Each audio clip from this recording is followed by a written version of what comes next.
Story நேரம் Tamil வியூவர்ஸ்க்கு hi. ஃபிளரிஷ்ட் போனியோட 30வது எபிசோட்ல என்ன ஆக போகுது அப்படின்னு தான் இன்னைக்கு இந்த வீடியோல பார்க்க போறோம்.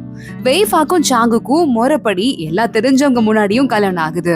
வெய்ஃபா மேக்கப் எல்லாம் பண்ணிட்டு கல்யாண பொண்ணு அலங்காரத்துல வர சாங்கு ரொம்ப நிம்மதியா சிரிச்சுட்டே அவளை பார்த்துட்டு இருக்கான். அவளோட கையில இருந்து விசிறிய வாங்கி அவளை கூட்டிட்டு வரணுமா.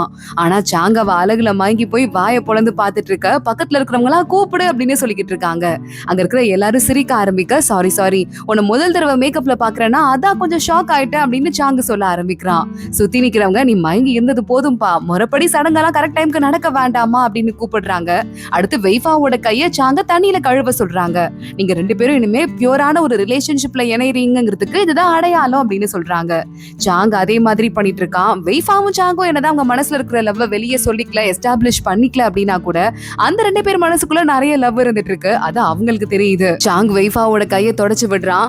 அடுத்து வந்து கூட்டு போயிட்டு வெய்ஃபாவை உட்கார வைக்கிறாங்க. சில சாப்பாடெல்லாம் ஒன்னா சேர்ந்து சாப்பிடணுமா, இதுக்கும் மேல வாழ்க்கை முழுக்க நாங்க ஒன்னா இருப்போம் அப்படின்னு காட்டுற மாதிரி சாப்பிட்டுட்டு ஒயின் குடிக்கிறாங்க.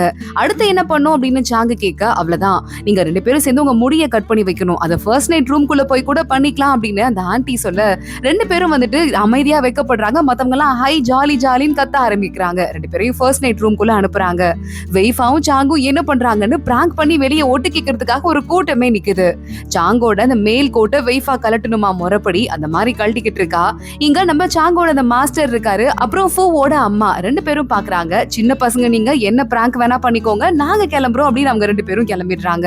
கோட்டை கழட்டினதுமே சாங்கு பாக்குறான். உன் தலையில கிரீடம்லாம் ரொம்ப ஹெவியா இருக்கு, அதை ரிமூவ் பண்ணவா அப்படின்னு கேக்குறான். வெய்ஃபா ஓகேன்னு சொல்லிடுறா. ரெண்டு பேரும் ரிமூவ் பண்றாங்க. இதை ரிமூவ் பண்ணதுக்கு அப்புறமா இன்னொரு சடங்கு இருக்கான். அதாவது சாங் அவனோட கையால வெய்ஃபாவோட தலைமுடிய வாரி விடணுமா. இந்த சடங்கு இருந்தாதான் வாழ்க்கை ஃபுல்லா ரெண்டு பேரும் சந்தோஷமா இருப்பாங்க அப்படின்னு அர்த்தமா. சரி ஓகே, இதனால ஃபார்மாலிட்டியை செஞ்சுதானே ஆகணும் அப்படின்னு ரெண்டு பேரும் அழுத்துக்கிற மாதிரியே அழுத்துக்க சாங்கு வேகமா அவ தலைமுடிய வார ஆரம்பிக்கிறான். ஒரு 3 ப்ராமிஸ் இருக்கு. வாழ்க்கை முழுக்க பிரியாம இருப்போம், நோய் நொடியில இருந்து காப்பாத்திப்போம், நிறைய சம்பாரிச்சு சூப்பரா பணக்காரங்களா வாழ்வோம் அப்படின்னு. வெய்ஃபா வேகமா திரும்பி 3வது ப்ராமிஸை நான் நிறைவேற்றுறேன், கடைசி வரையும் நிறைய காசு சம்பாரிச்சுட்டே இருப்பேன் அப்படின்னு சொல்லிக்கிட்டு இருக்கா. சாங் உடனே அவளை பார்த்து சிரிச்சுட்டு நானும் அந்த ப்ராமிஸை மீற மாட்டேன் அப்படின்னு சொல்றான். முடிய கட் பண்ணலாம் அப்படின்னு போக வெய்ஃபா பாக்குறா. வேண்டாம் இந்த முடிய வளர்க்கறது எவ்வளவு கஷ்டம் தெரியுமா அப்படின்னு கேட்க சாங்கு பாக்குறான். அவன் முடிய வேகமா கட் பண்ணி நான் ஏன் முடிய உனக்கு கொடுத்துடுறேன், உனக்கு எப்ப தோணுதோ அப்படி அதை வந்துட்டு முடி ரெண்டு கீழே விழுவுல தலை வரும்போது அதை எடுத்ததோட பத்திரமா வச்சுக்கலாம்னு சொல்ல கேட்கவே கொஞ்சம் பயமா இருக்குல்ல அப்படின்னு வெய்ஃபா சொல்றா. லைட்டா பயமா தான் இருக்கு, அதுவும் இல்லாம என் ஆன்டி இருக்காங்கல்ல, இந்த சீப்பை உங்ககிட்ட கொடுக்க சொன்னாங்க, அதுவும் இல்லாம உன் முடிக்கு ரொம்ப அந்த சீப்பை அழகா செட் ஆகுதுன்னு சொல்ல வெய்ஃபா சொல்றா. ரொம்ப காஸ்ட்லியா இருக்கும் போல, ஆன்டிக்கானா எப்பவுமே பெரிய மனசுதான், நான் உங்களுக்கு அப்புறமா தேங்க்ஸ் சொல்லிடுறேன் அப்படின்னு சொல்லிக்கிட்டு இருக்கா.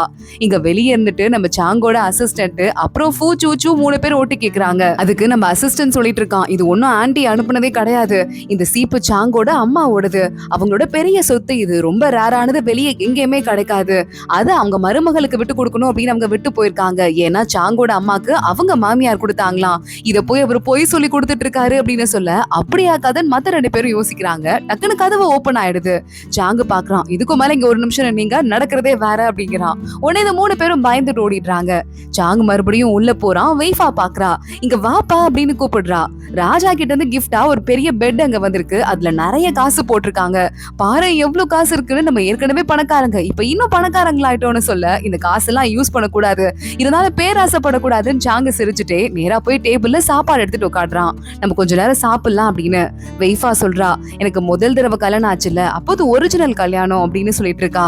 சாங் உடனே நீ எதை பத்தியும் ஃபீல் பண்ண வேண்டாம், நீ எப்போதும் போல இருக்கலாம், எதையும் நீ மாத்திக்கணும்னு எந்த அவசியமும் கிடையாதுன்னு சொல்ல அதுதான் சொல்ல வரேன், நீ இப்படிதான் சொல்லுவேன்னு எனக்கு தெரியும், ஆனா முன்னாடி எனக்கு கல்யாணம் ஆகும்போது என் அடையாளத்தையே மாத்திக்கிட்டு வேணும்னே ரொம்ப டீசென்ட்டா எதுவும் புரியாத மாதிரி நடிச்சுக்கிட்டே இருந்தேன், ஆனா இப்ப பாரு என்னோட ஃபேக் கல்யாணம் இது, இதுல என்னவோ உண்மையான ஒரு என்னோட அடையாளத்துக்கு எனக்கு திரும்ப கிடைச்சிருக்கு, எனக்கு எப்படி தேங்க்ஸ் சொல்றதுனே தெரியல அப்படின்னு வெய்ஃபா சொல்லிக்கிட்டு இருக்கா. அதுவும் இல்லாம உனக்கு என்னைக்காவது யார் மேலேயாவது காதல் வந்ததுன்னா அது என்கிட்ட சொல்லு, நம்ம வாழ்க்கையில இருந்து விலகிடுவேன் அப்படின்னு வெய்ஃபா சொல்ல சாங் உடனே ஓகே அப்படின்னு சொல்லிட்டு இருக்கான். இங்க பார்த்தா லூஷு இருக்கான்ல, அவனுக்கும் இன்னைக்கு தானே ஃபர்ஸ்ட் நைட்டு, நல்லா பயங்கரமா குடிச்சிட்டு அங்க இருந்து நடக்க ஆரம்பிக்கிறான்.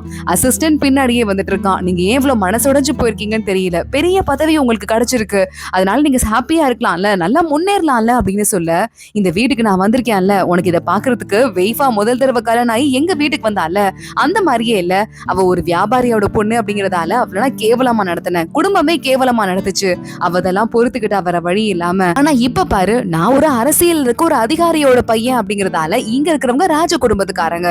அதனால என்ன கேவலமா நடத்த ஆரம்பிக்கிறாங்க. நான் என்ன பண்ணனோ அது அப்படியே எனக்கு திரும்ப நடக்குது அப்படின்னு சொல்லிட்டு அவன் அங்க இருந்து போயிட்டு இருக்கான். பார்த்தா தோட்டத்துல நிறைய தாமரை பூக்கள்லாம் அலங்காரத்துக்கு வைக்கப்பட்டிருக்கு. மழையில நனைஞ்சு வீணா போயிட போகுது அப்படின்னு அதுக்கு வேகமா போய் இவன் கொடை பிடிக்க ஆரம்பிக்கிறான். தூரமா இருந்து அதை யூச்சி பாத்துடுறா. பார்த்ததுமே சொல்லிக்கிட்டு இருக்கா, இனிமே இந்த இடத்துல எந்த போனி பூக்களுமோ இல்ல தாமரை பூவோ இருக்க கூடாது, சீக்கிரம் உத்தரவை பாஸ் பண்ணுங்க, நாங்க இருந்து கிளம்பி போயிடுறா. அடுத்த நாள் காலை ஆகுது. சாங்க அவன் ரூம்ல ஏஞ்சி வரான். அப்பாடா எவ்வளவு ரெஃப்ரெஷிங்கா இருக்குன்னு சொல்லிட்டு இருக்கான். நல்ல பொண்டாடி கிடைச்சா வாழ்க்கையில டெய்லி ஒரு நாளும் ரெஃப்ரெஷிங்கா தான் இருக்கும்னு கேள்விப்பட்டிருக்கேன் அசிஸ்டன்ட் சொல்லிட்டு இருக்கான். ஓ அப்படியா அப்படின்னு சரி ஓகே வெய்ஃபாவை வீட்டுக்கு போய் பாத்துட்டு வரலாம் அப்படின்னு பக்கத்து வீட்டுக்கு தான் அந்த நடுவுல குறுக்கு பாதை இருக்குல்ல, அது வழியா அவன் கிளம்ப ஆரம்பிக்க பார்த்தா அங்க ஃபூ எல்லா திங்ஸையும் பேக் பண்ணிட்டு வண்டியில ஏத்திட்டு இருக்கா.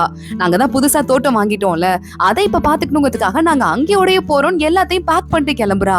சாங்க பாக்குறான், நேத்துதான் கல்யாணம் ஆச்சு, எவ்வளவு தைரியம் தான் சொல்லாம கொள்ளாம அவங்க இங்க இருந்து அடுத்த நாளே கிளம்புவாங்கன்னு சொல்லிட்டு அசிஸ்டன்ட பார்த்து நீ போய் அவ்வளவு தோட்டத்துல பாத்துட்டு வான்னு சொல்ல, நான் போய் என்ன சொல்லணும், சாங்க உங்களை பயங்கரமா மிஸ் பண்றாரு வந்துருங்கன்னு சொல்லவான்னு கேட்க, அதெல்லாம் இல்ல தோட்டத்துல ஏதாவது வேலை இருக்கா நான் ஹெல்ப் பண்றேன், சாங்க என்ன அனுப்புனாருன்னு சொல்லு அப்படின்னு சொல்லிட்டு சாங்க சொல்லிக்கிட்டு இருக்கான்.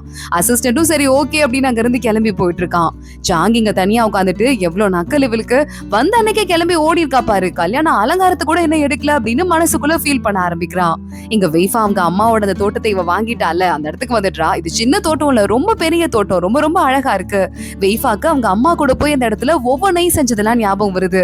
அதை பத்தி யோசிச்சுட்டு, அம்மா இந்த தோட்டம் மறுபடியும் நமக்கு சொந்தமா மாறிடுச்சு, இதை நீங்க பாத்துட்டு இருந்தீங்கன்னா ரொம்ப ரொம்ப ஹாப்பியா இருப்பீங்கன்னு நினைக்கிறேன், ஹாப்பியா தானமா இருக்கீங்க அப்படின்னு சொல்லிட்டு ரொம்ப சந்தோஷப்பட்டுக்கிட்டு இருக்கா. கரெக்டா அப்போ உங்க அசிஸ்டன்ட் வந்துடுறான். உங்களுக்கு ஏதாவது ஹெல்ப் வேணுமான்னு கேட்க, இல்ல இல்ல எல்லாமே ஈஸியான வேலை தான், நான் பாத்துக்கிறேன் தேங்க்ஸ் அப்படின்னு சொல்லிக்கிட்டு இருக்கா. கரெக்டா அப்பன்னு பார்த்து ஃபோ ஓடி வரா. இங்க ஒரு லேடி இருந்திருக்கா முன்னாடி வேலை பார்த்துட்டு, அவளை இங்க வேலையில இருந்து கிளம்புங்கன்னு சொன்னா இங்க சூசைட் பண்ணிக்கிறதுக்கு ட்ரை பண்றா அப்படின்னு சொல்ல வேகமா வெய்ஃபா ஓடி போறா. அங்க ஓடி போய் அந்த லேடியை பார்த்து சரி பரவாயில்ல பண்ணிக்கோ அப்படின்னு சொல்ல அந்த லேடி பயந்து போயிடுறா. இங்க பாருங்க பேசலாம்ல, எதுக்கு இவ்வளவு அவசரப்படுறீங்க அப்படின்னு வெய்ஃபா கயிறை கழட்டி விட்டுட்ட. உடனே வந்துட்டு அந்த பொண்ணு சொல்ல ஆரம்பிக்கிறா அந்த லேடி, இங்க பாருங்க நான் ரொம்ப வருஷமா இங்கதான் வேலை பாக்குறேன், எல்லாத்தையும் நான் தான் மேனேஜ் பண்ணிட்டு இருக்கேன், திடீர்னு இங்க இருந்து கிளம்பி போக சொன்னா என்னமா இது, உங்களுக்கு எல்லாம் மனசாட்சி இல்லையா அப்படின்னு கேட்க, இல்லங்க எங்க கிட்ட ஆல்ரெடி வேலைக்கே ஆளுங்க இருக்காங்க, நான் எதை வச்சுங்க இப்படி உங்களுக்கு வேலை கொடுக்கறது, அதுவும் உங்களை நான் எப்படி நம்புறது அப்படின்னு வெய்ஃபா கேட்டுட்டு இருக்கா. நான் நல்லா மேனேஜ்மெண்ட் எல்லாம் பண்ணுவேமா, அது மட்டும் இல்லாம என் குடும்பமே ரெக்ரூட்மெண்ட்ல தான் இருக்காங்க, நான் நினைச்சேன் அப்படின்னா உங்களுக்கு என் தோட்டத்துக்கு யார் யாரெல்லாம் வேணுமோ எல்லாரையும் நான் ரெக்ரூட் பண்ணிருவேன், அதுவும் இல்லாம இந்த இடத்த நீங்க வாடகை கொடுறதுக்கு தானே பிளான் பண்றீங்க, அதுக்கு யாரெல்லாம் கூட வேலைக்கு வைக்கணும்னு எனக்கு எல்லாமே தெரியும்னு சொல்ல வெய்ஃபா பாக்குறா. சரி ஓகே இதுவும் நல்ல ரீசன் தான், உங்களுக்கு 3 நாள் டைம் தரேன், அதுக்குள்ள இங்க யாரெல்லாம் பக்காவா வேலைக்கு வைக்கணுமோ அதெல்லாம் நீங்க பண்ணிட்டீங்க அப்படின்னா உங்களை நான் வேலையில சேர்த்துக்கிறேன் அப்படின்னு வெய்ஃபா சொல்லிடுறா. 3 நாளா, அது எனக்கு போதும் அப்படின்னு இந்த லேடி பயங்கரமா ஹாப்பி ஆயிடுறாங்க. இங்க சாங்க பாத்துட்டு இருக்கான், இன்னைக்கு அவ கண்டிப்பா வந்தே ஆகணும், எவ்வளவு தைரியம் பாரு, அவ பூக்கு கூட அவள மாதிரியே நிறைய திமிர் இருக்கு அப்படின்னு பேசிட்டு இருக்கான். ஆனா அந்த நேரம்னு பார்த்து யூச்சியோட அப்பா அவங்கள பாக்குறதுக்கு வந்திருக்காரு அப்படின்னு தெரிஞ்சிருது. உடனே வேகமா சாரி எனக்கு நேத்து தான் கல்யாணம் ஆச்சு, ஆனா என் ஒய்ஃப்க்கும் உங்களுக்கும் ஆகாதுங்கிறதாலதான் உங்களை இன்வைட் பண்ணல, அதனாலதான் உங்ககிட்ட ஆசீர்வாதம் கூட வாங்கல அப்படின்னு சாங்க சொல்லிக்கிட்டு இருக்கான். யூச்சியோட அப்பா பரவாயில்ல பரவாயில்ல, உங்களுக்கு கல்யாணம் ஆனா நான் சந்தோஷம் தானே படணும், அது மட்டும் இல்லாம ஒரு கிஃப்ட் உங்களுக்கு இருக்கு ஓபன் பண்ணுங்கன்னு ஒரு பெரிய பெட்டியை காட்ட சாங்க அதை ஓபன் பண்றான். உள்ள இருந்து ஒரு பொண்ணு வந்துட்டு இருக்கா. சாங்க உடனே சார் என்ன பண்றீங்க அப்படின்னு கேட்க, உடனே இந்த யூச்சியோட அப்பா பிரின்ஸ் நீங்க இங்க பாருங்க, இப்பதான் உங்களுக்கு ஒரு துணை மனைவி கிடைச்சது, இப்போ இன்னொரு துணை மனைவி, நிறைய பொண்டாட்டிங்க இருந்தா தானே நிறைய பிள்ளைங்கள் எல்லாம் பெத்து ஆம்பளை பிள்ளைங்க எல்லாம் பெத்து வம்சத்தை அடுத்த தலைமுறைக்கு கொண்டு போக முடியும், இந்த பொண்ணை நான் தத்து எடுத்திருக்கேன், கிட்டத்தட்ட ஏன் பொண்ணு மாதிரி, இவளுக்கு எல்லா வித்தைகளும் தெரியும், இவளை கூட வச்சு நல்லபடியா சந்தோஷமா வாழுங்கன்னு சொல்ல, இல்ல என் ஒய்ஃப் கொஞ்சம் ஜெலஸ் டைப் அப்படின்னு சாங்க சொல்றான். என்னது துணை மனைவி ஜெலஸ் டைப்பா இருக்கிறதுலாம் ரொம்ப ரொம்ப தப்புப்பா, உன் வளர்ச்சிக்கு அந்த பொண்ணு தடையா இருக்கான்னு அர்த்தம், இங்க பாருமா அவன் பொண்டாட்டிய பாக்கும்போது நல்ல ஒரு பாடத்தை கத்து கொடுக்கணும் புரியுதா அப்படின்னு யோச்சியோட அப்பா ஏத்தி வேற விட்டுட்டு இருக்கான். இல்லங்க அது அப்படின்னு சாங்க சொல்ல, அதுக்குள்ள கல்யாணத்தை செலிப்ரேட் பண்றதுக்கு இந்த துணை மனைவி கூட தனியா கல்யாணம் பண்றதுக்கு ஆளுங்க எல்லாம் வந்துடுறாங்க. யூச்சியோட அப்பா எல்லாரும் ஏற்பாடு பண்ணி ஒரு பெரிய பார்ட்டியவே அரேஞ்ச் பண்ணிருக்கான். சாங்குக்கு இப்ப வர வழியே தெரியல, அவன் பாட்டுக்கு அமைதியா கிளம்பி போயிடுறான். இங்க வெய்ஃபா பார்த்தா பயங்கர பிஸியா சுத்திக்கிட்டு இருக்கா. அன்னைக்கே இந்த லேடி இருக்கால 3 பொண்ணுங்களை கூட்டு வந்துடுறா. இதுல முதல் பொண்ணு இந்த இடத்துல என்டர்டெயின் பண்றதுக்காக மியூசிக் வாசிக்கிறதுக்காக வந்திருக்கா. அடுத்த பொண்ணு டீ விக்கிறதுக்காக, டீ எல்லாம் ஸ்பெஷலா போடுவாங்கல்ல அதுக்காக வந்திருக்கா. இங்க இன்னொரு பொண்ணு இருக்கா, எம்ப்ராய்டரி போடுறது, இங்க இருந்து டெவலப் பண்றது அப்படின்னு அழகழகான என்டர்டெயின்மெண்ட் வேலை ஆர்ட் வேலையெல்லாம் பார்க்க ஆரம்பிக்கிறா. அது ஒவ்வொருத்தங்களா செஞ்சு காட்டுறோம் அப்படின்னு ஒரு பொண்ணு மியூசிக் வாசிச்சு காட்டுறா. அடுத்த பொண்ணு எம்ப்ராய்டரி காட்டுறா. எல்லாமே பிரமாதமா இருக்கு. 3வது பொண்ணு டீ போட்டு காட்ட, அதுவும் ரொம்ப பிரமாதமா இருக்கு. எனக்கு எல்லாமே பிடிச்சிருக்கு அப்படின்னு சொல்லிட்டு யூச்சி போய் தனியா ஃபூ கூட பேசிட்டு, உங்க 3 பேரை எனக்கு ரொம்ப பிடிச்சிருக்கு அப்படிங்கறதால இப்ப நான் உங்ககிட்ட ஒரு முக்கியமான விஷயத்த சொல்ல போறேன், போறேன். அதுக்கும் முன்னாடி வைஃபா பேச ஆரம்பிக்கிறா. அப்போ அந்த லேடி சொல்றாங்க, இங்க இருக்கிற 3 பொண்ணுங்களுமே உங்க புருஷனால வந்துட்டு ரொம்ப கொடுமைப்படுத்தப்பட்டு கைவிடப்பட்ட பொண்ணுங்க. அதனாலதான் அந்த பொண்ணுங்க வந்துட்டு வேலை வாய்ப்பு இல்லாம கஷ்டப்பட்டுட்டு இருந்தாங்க. அதான் உடனே அன்னைக்கே எனக்கு கிடைச்சிட்டாங்கன்னு சொல்ல வைஃபா பாக்குறா. இங்க வர எந்த ஆம்பளையும் உங்க மேல கை வைக்க விட மாட்டாங்க. இது வேற தப்பான கிளப் எல்லாம் கிடையாது. இங்க வரவங்க சந்தோஷமா என்டர்டெயின்மெண்ட்ட கலையை அனுபவிச்சுட்டு இங்க போகணும். அதுக்கு உங்களுக்கு நான் பாதுகாப்பு.